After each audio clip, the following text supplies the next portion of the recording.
teman-teman, nih sikap atau cara pandang seseorang dalam merespon dunia eksternal berdasarkan apa? Internal kita. Jadi yang di luar itu kan eksternal, kita ngeresponnya pakai apa? Internal kita. Nah, kalau ada 3 orang nih misalnya, ini nggak kelihatan gambarnya, tapi anggaplah ini ada 3 orang di situ. Yang satu tukang konstruksi, kerjaannya konstruksi. Maka dia akan melihat situasi terdampar loh ini di satu pulau kecil. Dia ngelihat pasir, wah banyak pasir ya buat bangunan gitu. Gitu. Tapi kalau yang ingin selamat, dia bingkainya apa? Pohon itu bisa jadi akil. Yang senang jalan-jalan seperti Mas Lanang tadi, wih pemandangannya indah. Padahal lagi terdampar, tapi bingkainya apa? Pemandangannya indah loh. Masih sempat-sempatnya mikir pemandangan indah walaupun sedang terdampar di situ. Yang satu lagi, itu lagi terdampar, lagi mikirin apa malah? Kerjaannya dia. Ini pasti ini bagus nih kalau buat bangunan gitu. Baik, nah sehingga bingkai ini begitu sangat penting sekali. Bingkai itu apa? Makna, hikmahnya apa sih buat Anda? Nah, mulai hari ini bagaimana Anda membingkai setiap kejadian-kejadian? Apa sih bingkainya? Nah, NLP ngajarin itu. Bagaimana membingkainya? Anda mau memaknainya apa? Om Ari ada kejadian yang dialami sekarang, bingkainya apa buat Om Ari? Oh, bingkainya apa? Membikin saya semakin semangat, Pak Iwan. Kalau bikinnya, aduh, Pak Iwan berat banget, ya itulah bingkainya. Bikin sulit, bikin apa. Maka bingkai itu yang membuat kita juga bergerak untuk apa? Menjadi motivasi. Karena membuat saya tantangan, Pak Iwan. Kita bilang bingkainya bingkai tantangan, maka kita ngapain? Rasanya apa? Tertantang untuk ngapain? Menaklukkan tantangan tersebut. Ketika bingkai Om selesaikan gitu. Kalau Ustadz ini ya, selesaikan gitu. Kalau apa?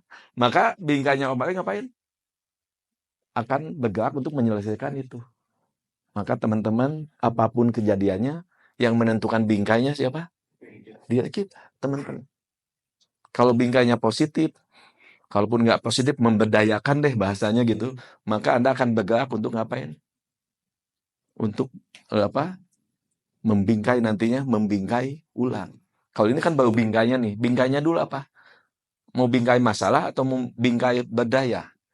Hidup pilihan. Dan Anda di NLP ngajarin untuk membuat pilihan-pilihan yang lebih positif dan berdaya. So, bingkai ini mulailah membingkai hidup Anda, membingkai apapun menjadi lebih berdaya dan lebih positif. Kalau tadi ada bingkai, maka ini ada ngapain?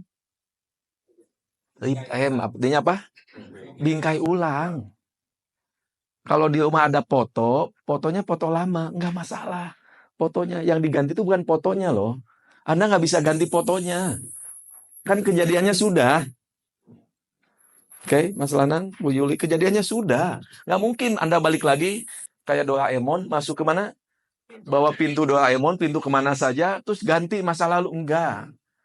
Nggak ada reinkarnasi, nggak ada juga. Aku ganti nanti di kehidupan berikutnya, nggak ada gitu. Nggak ada pintu kemana saja, nggak ada apa? Mesin waktu. Nanti di NLP ada namanya mesin new behavior generator. Jadi mesin perilaku, bukan mesin kembali ke masa lalu, nggak ada. Sekali lagi, fotonya nggak bisa diganti, kejadiannya nggak bisa diganti, nggak bisa dirubah. Yang bisa diubah apanya? Bingkainya. Jadi, bingkai ulang aja. Gitu. Baik, teman-teman, nih. Cara seseorang dalam membingkai ulang memberi makna baru terhadap suatu peristiwa. Nah, reframing mengajak kita untuk keluar dari kerangka berpikir masalah ke apa? Ke solusi. Dan ada 2 jenis. Satu, konten reframe. Memberikan makna baru. Yang kedua, konteks. Situasinya. Sekali lagi ya, ada 2 jenis reframing di dalam NLP. Yang satu konten, yang satu konteks. Konten berarti apa? Masalahnya, isinya yang di reframe. Konteks artinya apa? Kalau makna, konten. Nah, kalau konteks artinya situasi yang digeser, yang diubah. Oke, contoh. Yuk, kita lihat contohnya nih. Mohon maaf. Nah, anak saya sangat keras kepala. Kalau konteks, ini konteks dulu ya. Konteks apa? Tentunya anak Anda punya keinginan kuat dalam mewujudkan impiannya. Oke. Yang konteks ya. Tentunya anak Anda punya keinginan kuat dalam mewujudkannya. Teman-teman saya sulit untuk diajak kerja cepat. Ini yang konteks yang mini ya. Bukankah itu berarti mereka mengerjakan pekerjaannya dengan sangat hati-hati?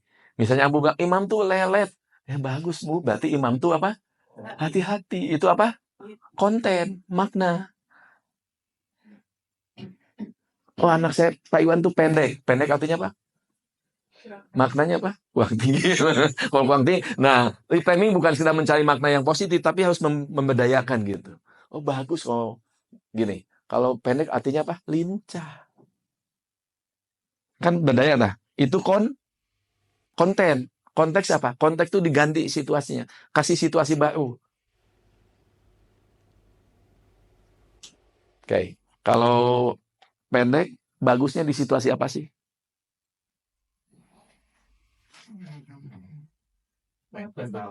Nah, main futsal, jadinya gesit. Bagus.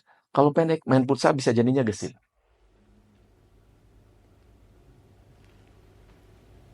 Oke. Oh, anak saya tuh terlalu tinggi, Pak Iwan. Ini komplain ya. Ngeluh kan biasanya teman-teman siapapun suka ngeluh kan. Pak Iwan, anak saya tuh tinggi. Bagus tuh. Berarti kalau konten apa? Pertumbuhannya bagus. Konteks.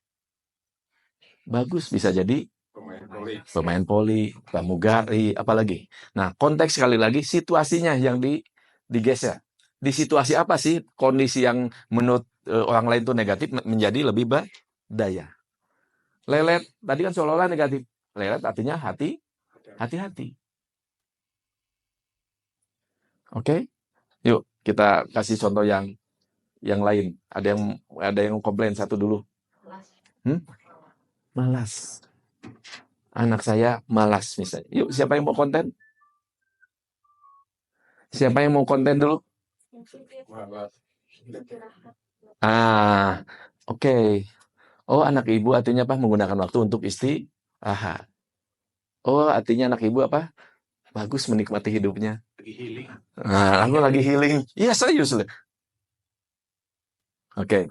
Tidak harus dua-duanya ada ya. Boleh yang konten, boleh yang konteks, yang mana aja. Oh, bisa masuknya di konten, ya udah konten. Oh, masuknya di konteks. Kalau Pak Iwan, aduh, aku lagi diuji dengan, coba misalnya gini, serius nih. Oh, aku lagi punya utang nih 1 miliar lagi. Kayak terberat banget. Yuk, silakan di-reply. Iya, di-reply, dibingkai ulang. Pak Iwan kan ngomong ke Anda kan sebagai temennya. Boleh teman, nanti praktisi NLP. Aduh, Pak, Bu, aku lagi berat nih situasi. Gitu. Aku masih ada utang 1 miliar lagi. Usaha harus lebih semangat. Nah, itu mah ngasih motivasi, bukan bingkai. Boleh nggak? Boleh. Tapi kan konteksnya kita lagi belajar tentang reframe tadi, membingkai ulang. Mungkin Tuhan sedang mengajari Anda lebih berhati-hati. Oke. Berhati-hati boleh. Yang lebih berdaya, ya? Ngambil hikmahnya. Hikmahnya, kan dia membingkai ulang. Yuk, banyak utang? Hebat dong, kan bisa dipercaya bank sampai 1 miliar. Oke. Oh, luar biasa Ibu. Nanti setelah ngomong luar biasa itu baru masuk ke motivasi. Jadi jangan motivasi dulu, tapi bingkai ulang dulu. Bagus berarti Pak Iwan dipercaya. Karena bisa ngasih semua orang loh, bisa dapat pinjaman sampai 1 M. Bahkan Tuhan lagi percaya, ngasih kepercayaan. Itu misalnya. Yuk. Kalau kita lunasin 1 M dalam 1 tahun, berarti 1 tahun setelahnya Bapak punya uang 1 M juga. Oke. Motivasi. Iya. Motivasi kan. Jadi membingkai itu menggeser dulu si ininya. Selain lebih dipercaya apa lagi? Belum 2 miliar. Itu jadi negatif. Belum 2 miliar jadi ini. Gitu. Jadinya apa? Oh, misalnya ya untung apa masih 1 miliar, saya 2 miliar misalnya gitu. Ya itu motivasi juga. Boleh nggak? Boleh, motivasi nggak apa-apa. Cuman sekali lagi kita lagi belajar ini. Nah, emang ini perlu pelan-pelan untuk ini gitu. Apa atau misalnya tadi ngomong punya utang 1 miliar, bagus dong. Anda punya kesadaran untuk apa? Gitu, kesadaran untuk ini. Lebih giat lagi. Lebih giat lagi boleh. Kan ada kesadaran di situ gitu.